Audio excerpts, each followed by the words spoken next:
Kamu pernah gak sih ngerasa bahwasanya segala keputusan yang kamu ambil saat ini tuh salah? Kamu kadang ngerasa bahwasanya semesta tidak pernah berpihak kepada kamu. Segala rencana, segala usaha, dan apapun yang kamu lakukan tidak ada hasilnya sama sekali. Bahkan sampai di kondisi kamu tuh merasa tidak cukup baik untuk mengusahakan sesuatu. Apalagi di usia kita, 20-an, sangat rawan kita tuh selalu mempertanyakan diri kita, mempertanyakan masa depan kita, dan takut akan ketidakpastian hidup kita. Kita mulai melihat kanan kiri kita, sekeliling kita, orang-orang sudah bisa menjadi orang yang dibanggakan kedua orang tua dan masyarakat, sedangkan kita tidak menjadi apa-apa. Halo, aku Niansa, dan di video kali ini aku akan membahas mengenai kegagalan. 你微微一笑，不点为你倾倒，礼貌几秒，不知道该干嘛。浮生迎冷风月，桃花映夜宵。 Halo teman tunggu, selamat datang di playground aku buat yang baru pertama kali datang di channel ini. Channel ini membahas mengenai keuangan bisnis online, keuangan digital, self development, edukasi, dan sebagainya. So buat kamu yang baru bergabung, jangan lupa follow Instagram dan TikTok aku di Niansa. Di video kali ini, aku akan membahas mengenai kegagalan. Di usiaku yang 25 tahun atau kamu yang 20-an, banyak banget peristiwa yang sudah terjadi di hidup kita. Mulai dari sekolah, kuliah, kerja, dan apapun kondisi kita saat ini.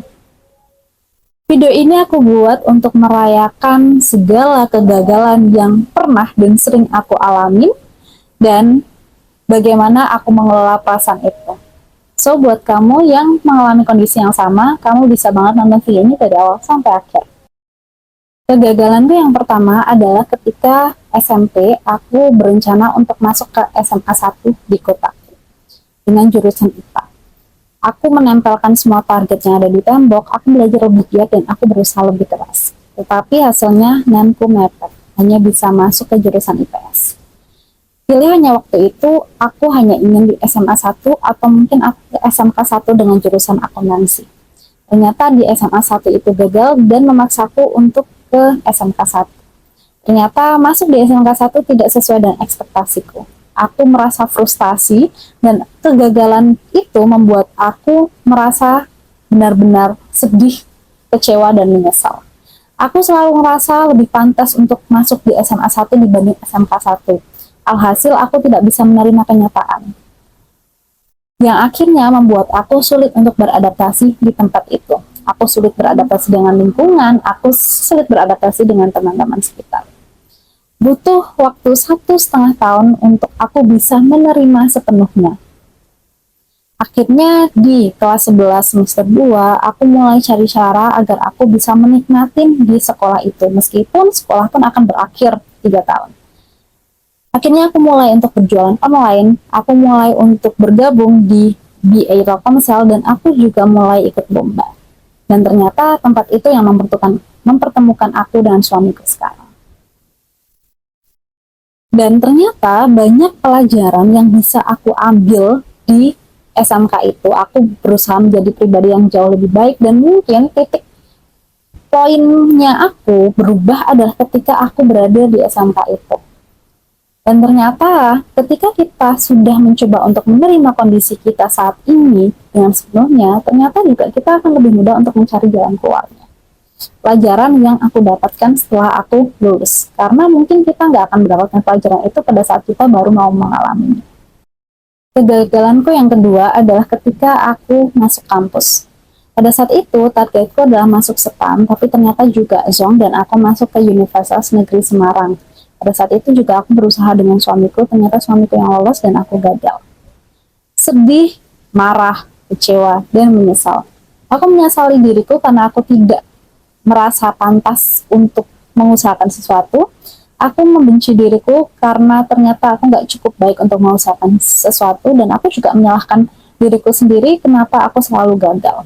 Aku mulai mempertanyakan ke semesta, kenapa sih kok aku selalu gagal? Kenapa aku tidak pernah diberikan sesuatu hal yang aku mau? Kenapa aku selalu dipaksa untuk bertahan di suatu tempat yang aku tidak sukain? Kenapa aku selalu dituntut untuk menerima segala kegagalan dan mencoba untuk beradaptasi dengan tempat yang tidak aku sukai? Emosiku pada saat itu memuncak. Aku benar-benar tidak bisa berdamai dengan kegagalanku yang kedua. Tetapi itu tidak bertahan lama karena aku sudah belajar dari kegagalanku yang pertama. Bahwasanya untuk tempat yang terkadang Tuhan gagalkan kepada kita, mungkin itu bukan yang terbaik. Dan yang Dia kasih ke kita, mungkin itu yang terbaik. Maka dari itu, untuk menjalani perkuliahan selama 4 tahun, aku berpegangan pada itu. Hal apa sih yang bakalan Tuhan kasih? Pelajaran apa sih yang akan aku pelajarin hari ini? Tempat ini akan memberiku apa sih? Gitu. Maka dari itu, ketika aku kuliah, aku cepat untuk beradaptasi, baik itu dengan teman-teman atau lingkungan. Aku mencoba untuk menerima sepenuhnya dengan ikhlas dan aku mencari jalan keluarnya.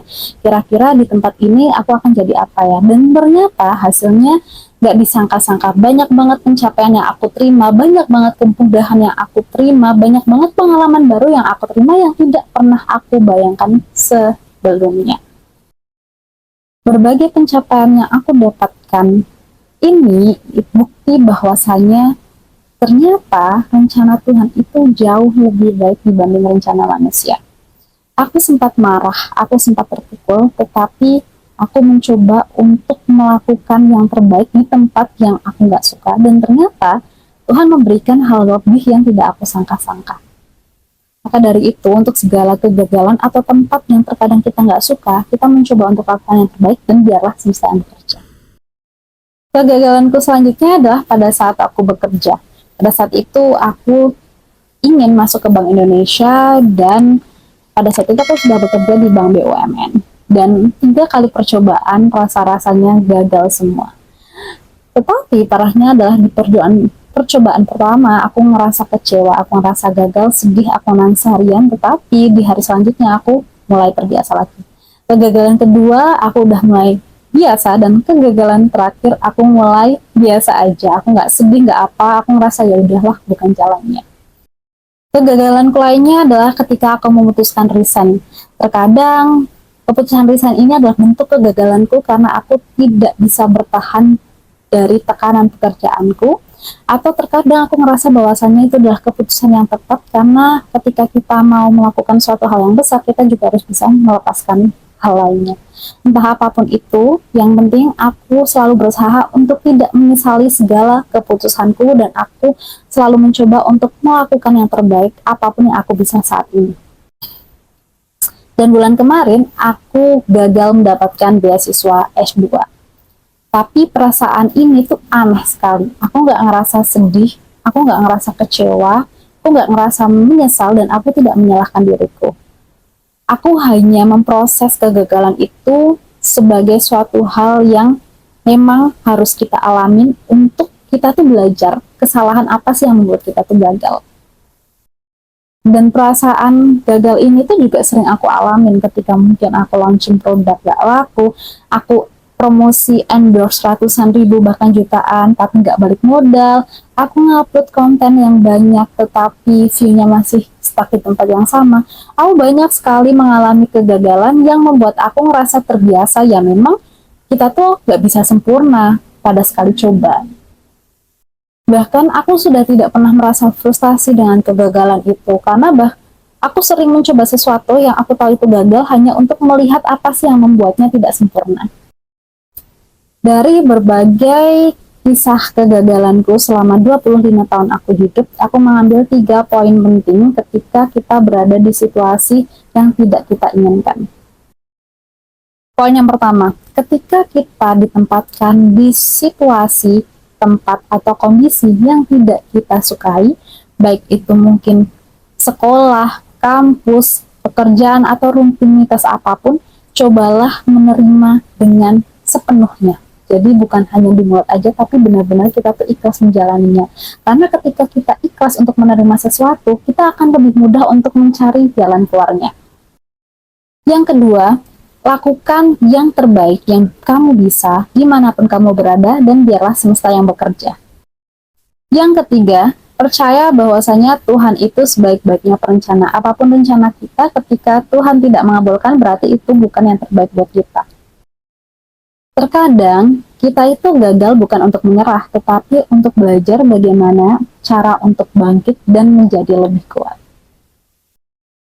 Nah, itu aja untuk video hari ini. Buat kamu yang merasa video ini bermanfaat, jangan lupa like dan share video ini ke teman kalian.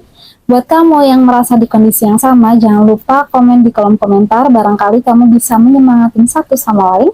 Dan buat teman-teman yang baru bergabung di channel ini, jangan lupa subscribe channel ini. Dan jangan lupa follow Instagram dan TikTok aku di Miansa. Thanks for watching and see you again. Bye-bye.